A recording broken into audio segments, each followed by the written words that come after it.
Hello. Last month, all the world leaders, or those of any importance anyway, met in Copenhagen and they decided they were going to save the planet.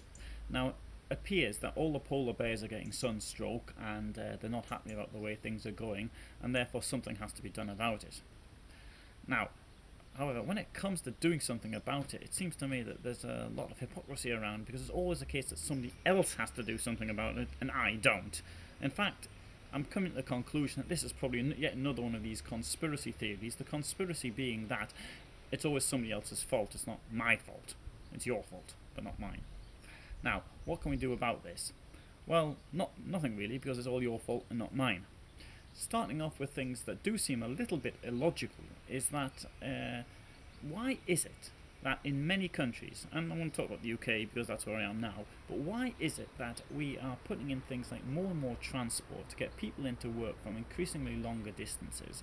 We're pulling up the green belts, as John Prescott said, the green belt is a Labour achievement and we intend to build on it. Well, that's precisely what's being happened, but I'm not blaming the Labour Party, of course, it's happened under both. Because there seems to me to be a very logical way of doing something about this transport problem. At least transporting people to and from work. That's, they say, get people to work closer to where they live. And what the point probably is getting people to live closer to where they work. I do appreciate that not everybody will want to do this, but here's a little suggestion. One of my pet hates is planning. Planning authorities which do not allow buildings to be built above a certain height, a certain density and all the rest of it. I mean, there are still plots in central London, for example, not too far from central London, which are vacant, but the planners won't allow people to build more than, say, 12 metres or 15 metres or 20 metres. Now, if you had, for example, for argument's sake, a plot of land, half a hectare, something like that, 50 by 100 metres vacant. There's not many plots like that, I agree, but not too far out the city centre there are. And let's say you built up as far as you could.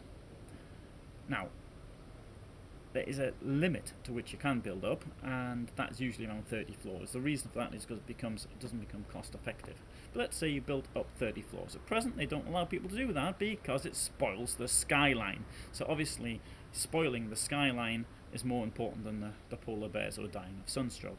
But let's say that this was allowed. Now, if you built up 30 floors on a half a hectare plot, that is to say 5,000 square meters times 30, obviously you've got to take a little bit off because you've got building, construction and all the rest of it, but you'd have a huge number of flats, particularly if there was made small flats, and these could be in areas close to where people actually work.